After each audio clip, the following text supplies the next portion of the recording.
Now by Democratic Senator Adam Schiff of California. Want to begin, Senator Schiff, with you responding to what you just heard there?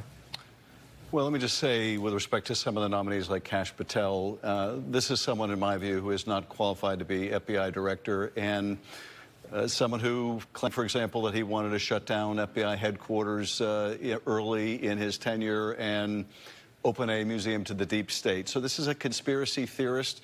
It's also someone, I think, who demonstrated, sadly, a principle of the first Trump administration, and that is you rise to the level of your sycophancy, and the bigger the sycophant, the higher you rise. He's risen pretty high, but that's not what we're looking for. How about the question about the January 6th pardons? Greatly concerned about it. First of all, that he could pardon people that beat police officers, gouged them, bear sprayed them, but also, even beyond that, just the general message it would send, George, that his first pardons are going to go to people who sought, through the use of violence at the Capitol, to stop the peaceful transfer of power, that played some role in that. Really, that's who he wants to pardon. The American people, I think, voted for him in part because they wanted something done about crime, not because they wanted to see him pardon criminals attacking the government. They want something done about fentanyl. They want something done about California smash-and-grab robberies. This is not what they had in mind, not political revenge, not rewarding people who participated in an insurrection to stop the transfer of power. The president-elect has also talked about prosecuting members of the January 6th committee like you. I know you said you don't want a preemptive pardon from President Biden.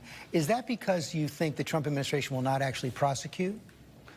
I don't know what the Trump administration will do, but it's for a couple of reasons. First, those of us on the committee are very proud of the work we did. We were doing vital, quintessential oversight of a violent attack on the Capitol. So I think it's unnecessary. But second, the precedent of giving blanket pardons, preemptive blanket pardons, on the way out of an administration, I think is a precedent we don't want to set. And you've communicated that to the President Biden? Communicated it both publicly and privately to the administration. You also heard Senator Schmidt say that the idea that Kash Patel had an enemies list is false. There was that list of 60 people in his book, Government Gangsters. Do those people, many members, former members of the Trump administration, many members of the Biden administration, do you think they have anything to worry about?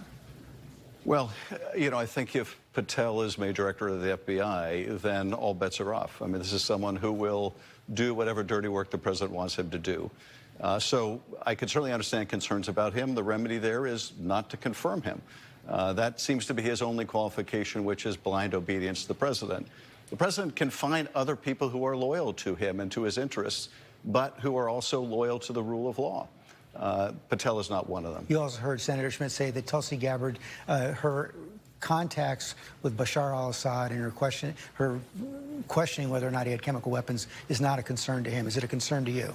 It is a concern to me. I have a couple of concerns with Tulsi Gabbard. The first is a complete lack of experience. Never worked in an intelligence agency, never even served on the Intelligence Committee. There is a very steep learning curve in trying to understand what the intelligence systems do, the role and the interaction between them.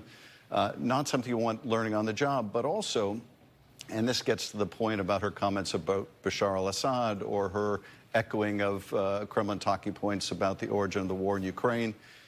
You want someone with good judgment in that position because they may very well be whispering in the ear of the president, this is how we should interpret this intelligence, these are the steps that we should take, this is our friend, this is our enemy.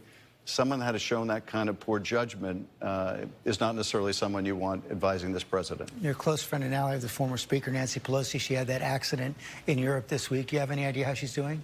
I communicated with her daughter, Christine, and I understand that she's recovering from the surgery well, so our thoughts are going out to her. She's an amazing person, and as strong and as tough as she is, I know she'll be back on her feet soon. Senator Schiff, thanks for coming in today.